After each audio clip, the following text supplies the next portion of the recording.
This Mohammad Iqbal Bhabha. आज की तारीख में we are going to discuss about the source of finance. आने वाले 5 से 8 मिनट के अंदर अंदर आपको सोर्स ऑफ फाइनेंस जो है वो प्रैक्टिकल एग्जांपल के साथ समझ में आ जाएगा। मेरे साथ लगे रहिएगा। ये वीडियो उन लोगों के लिए है जो अभी एसबीएल एसीसी का पेपर दे रहे हैं या एमएफए कैफ 6 आईकैप का पेपर दे रहे हैं, किसी भी लेवल के ऊपर बिजनेस मैनेजमेंट जो कि फाइनेंस के साथ लिंक आती है वो पेपर देने जा रहे हैं। आपने मेरे साथ लगे रहना है। मैंने सोर्स ऑफ फाइनेंस बड़ी डिटेल के अंदर जो है वो पिछली क्लास के अंदर समझाई थी, लेकिन आज की तारीख में हम इसको प्रैक्टिकल एग्जांपल के साथ देखेंगे कि सोर्स ऑफ फाइनेंस कंपनी किस तरीके से रेज करती है और क्या मल्टीपल चैनल इस्तेमाल होते भी हैं कि नहीं होते। सबसे पहले थोड़ा सा आपको रिकैप देना चाहूंगा कि सोर्स ऑफ फाइनेंस होता क्या है। सोर्स ऑफ फाइनेंस का मतलब ये है कि कंपनी के पास कितने मल्टीपल ऑप्शंस हैं in order to raise the finance, in order to fund the project. अपने प्रोजेक्ट को फंड करने के लिए कंपनी के पास मल्टीपल ऑप्शंस होते हैं। Number 1 is equity finance, number 2 is debt finance, number 3 is preference shares. ये तीन mainly source of finance company जो है वो इस्तेमाल करती है in order to take up the finance from the market. Equity finance जब कंपनी रेज करती है तो कंपनी जो है वो सामने वाले बंदे को जो कि इक्विटी फाइनेंस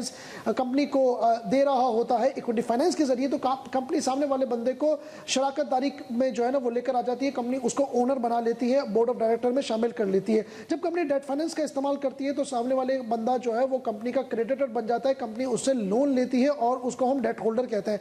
इसी तरीके से जो प्रेफरेंस शेयर्स जो कंपनी प्रेफरेंस शेयर्स जब अपने इशू करती है तो कंपनी यूजुअली ये करती है कि कंपनी उसको प्रेफरेंस शेयर होल्डर को प्रेफरेंस शेयर्स इशू करती है और उसको भी अपनी कंपनी के अंदर शराकतदारी का मौका दे देती है। लेकिन प्रेफरेंस शेयर्स और ऑर्डिनरी शेयर्स के अंदर क्या फर्क है, इसके ऊपर वीडियो है नहीं, लेकिन मैं इस पे ऊपर वीडियो अपनी जो क्लास है उसके अंदर बता चुका हूं कि प्रेफरेंस शेयर्स और इसके अंदर क्या फर्क है। सर कोई ऐसी एग्जांपल दें जिसमें कंपनी ने प्रेफरेंस शेयर्स जो है वो हालिया दिनों में इशू किए हो। सबसे बड़ी एग्जांपल हमारे सामने एंग्रो पॉलीमर केमिकल लिमिटेड जो कि एंग्रो की एक सब्सिडियरी है, इसने हाल ही में एक जो है वो प्रेफरेंस शेयर्स जो है वो इशू किए। आपको दिमाग में रखना इसलिए जरूरी है क्योंकि प्रैक्टिकल नॉलेज बहरहाल एक इंपॉर्टेंट चीज होती है। तो प्रेफरेंस शेयर्स जो अभी जिस कंपनी ने इशू किए उसका नाम है एंग्रो पॉलीमर केमिकल लिमिटेड और बहुत ही जबरदस्त किस्म का ओवर सब्सक्रिप्शन के ऊपर जो है वो इनका आईपीओ गया था और जबरदस्त किस्म का जो है ना वो इनका आईपीओ गया था प्रेफरेंस शेयर्स को लेकर। सर ये आईपीओ क्या होता है, कॉर्पोरेटाइजेशन क्या होती है, तो मैंने जो है वो एक इसके ऊपर वीडियो बनाई है। आप इस पर जरूर क्लिक करके इस वीडियो पर जाके आईपीओ के ऊपर मजीद डिटेल के अंदर मालूमात ले सकते हैं। आते हैं सर अपने टॉपिक के ऊपर। सर ये बताइएगा कि कोई ऐसी कंपनी जिन्होंने अभी रिसेंटली मल्टीपल चैनल्स इस्तेमाल करके अपना जो है वो फाइनेंस रेस किया हो। हम इसको सीमेंट सेक्टर के ऊपर अप्लाई करते हैं। सबसे पहले हमें ये देखना जरूरी है कि सर पाकिस्तान के अंदर कौन कौन सी cement companies majorly role play कर रही हैं। इसके अंदर अगर हम केएससी 100 को उठाएं तो हमारे सामने बहुत सारी कंपनीज आती हैं, जैसे कि पायनियर सीमेंट जिसका जो है वो सिंबल पीआईओसी है, इसी तरीके से डीजी खान सीमेंट है, इसके अलावा जो है वो फौजी सीमेंट है, इसके अलावा चिरत सीमेंट है, इसके अलावा गरीबवाल सीमेंट है, अटक सीमेंट है आपका, इसके अलावा मैपल लीफ सीमेंट है और सबसे बड़ा जो प्लेयर है वो लकी सीमेंट है जो कि सीमेंट के अंदर जो है वो डील करता है। आपको ये बात भी पता होनी चाहिए कि सीमेंट जो है वो डिपेंडेंट है कोल प्राइस के ऊपर और आपको ये बात भी पता होनी चाहिए कि जो कोल प्राइसिंग है वो इंटरनेशनल एक कमोडिटी है, यानी कि एक कमोडिटी है और इंटरनेशनल उसकी प्राइसिंग डॉलर के अंदर की जाती है। आपको ये भी पता होना चाहिए कि कोल जो है उसका जो यूनिट ऑफ मेजर है वो टन है, यानी कि वो टन के अंदर मेजर किया जाता है। इस तरीके से ऑयल जो है वो पर बैरल के हिसाब से होता है, इसी तरीके से कोल जो है वो पर टन के हिसाब से मेजर किया जाता है।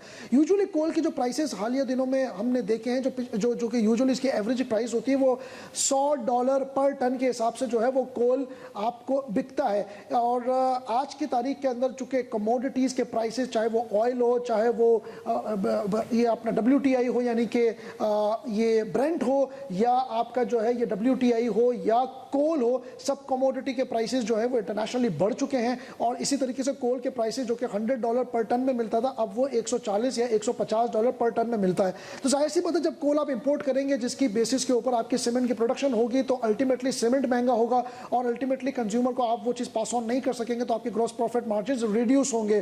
तो इसको मेजर करने के लिए कंपनीज एक कॉन्फ्रेंस बुलाई और कंपनीज जो है वो आपस में मिलकर इन्होंने ये सोचा कि इस थ्रेट को हम किस तरीके से रिड्यूस करें, गवर्नमेंट से बातचीत करें, गवर्नमेंट को लेकर साथ चलें ताकि वो हमें जो है वो जो कोल के जो प्राइसेस है उसमें गवर्नमेंट कुछ सब्सिडी दे और हमें पास ऑन जो है वो कोल के प्राइसेस 100% तरीके से हमें पास ऑन ना करें क्योंकि हम सर्वाइव नहीं कर सकते विद सो मेनी कॉम्पिटिटर्स। तो हमें ये बात तो समझ में आई। यहाँ पे एक बात ये भी समझनी जरूरी है कि किसी भी मैक्रो फैक्टर को डील करने के लिए कंपनीज जो है चूंकि आपस में एक दूसरे की कॉम्पिटिटर है लेकिन उस पर्टिकुलर एक एजेंडा के लिए काइंड ऑफ एक इनफॉर्मल से जॉइंट वेंचर हो सकता है ताकि उस थ्रेट को आप कंबाइंडली गवर्नमेंट के साथ अपनी नेगोशिएशन पावर को इस्तेमाल करके उस थ्रेट को थोड़े टाइम के लिए आप दूर कर सकें। तो हमने ये देखा कि इस कॉन्फ्रेंस के अंदर कम से कम सारे ही सीमेंट प्लेयर्स साथ थे।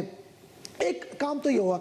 दूसरा काम ये हुआ कि मैंने आपको जितने प्लेयर्स गिनवाए इसके अंदर से कम सबसे मेन प्लेयर जो लकी सीमेंट है उसने हालिया दिनों के अंदर जो है वो एक्सपेंशन करने की कोशिश करी और एक्सपेंशन के अंदर उसको कम से कम 23 अरब रुपए का इन्होंने कैपेक्स इस्तेमाल करा। अब मजे की बात यह है, चूंकि मैं अपने टॉपिक के ऊपर आऊंगा, कि ये जो 23 अरब रुपए हैं वो लकी सीमेंट ने 50-50% के ऊपर इस्तेमाल करा, यानी कि 50% डेट फाइनेंस था और 50% जो था वो इक्विटी फाइनेंस के जरिए इस्तेमाल किया उस फंड को प्रोजेक्ट करने के लिए, उस फंड को आगे चलाने के लिए। इसी तरीके से अगर हम देखें तो अटक सीमेंट जो था वो भी अपनी जो सीमेंट की जो कैपेसिटी है वो बढ़ाना चाह रहा था और अटक सीमेंट ने कम से कम कोई $250 मिलियन जो है वो रेज करे using both debt and equity finance both.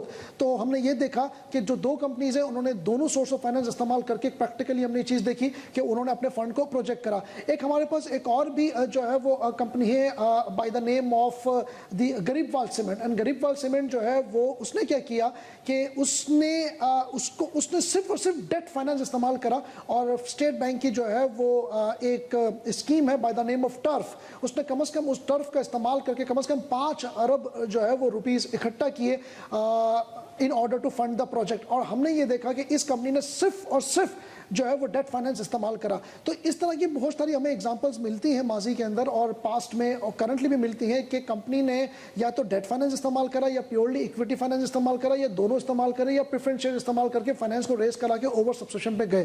तो ये जानना आप लोगों के लिए ज़रूरी है। इस पूरी वीडियो के अंदर 2 से 3 मैसेजेस थे। क्या मैसेज था? पहला मैसेज तो ये था कि किसी भी ऑब्जेक्टिव को पूरा करने के लिए अगर आपको एक कंबाइंड हेल्प लेनी पड़े तो you can take the help, जैसा कि हमने सीमेंट प्लेयर्स के नज़र में देखा।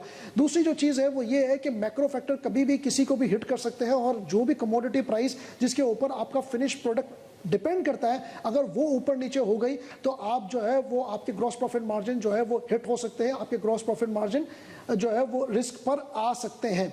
दूसरी चीज़ हमने ये देखी। और तीसरी चीज़ हमने ये देखी कि जब भी किसी कंपनी को फंड करना होता है और जो कंपनी आगे बढ़ना चाहती है अपनी किसी भी प्रोजेक्ट के अंदर, तो उनके कैपेक्स के लिए वो अपना सिर्फ और सिर्फ डेट फाइनेंस भी इस्तेमाल कर सकती है, इक्विटी फाइनेंस भी इस्तेमाल कर सकती है और मल्टीपल चैनल इस्तेमाल भी कर सकती है। और जब वो मल्टीपल चैनल इस्तेमाल करती है तो फिर उसका जो कॉस्ट ऑफ इक्विटी वो कंबाइंड होकर एक फाइनल अमाउंट निकलती है जिसको हम कहते हैं weighted average cost of capital, वैक।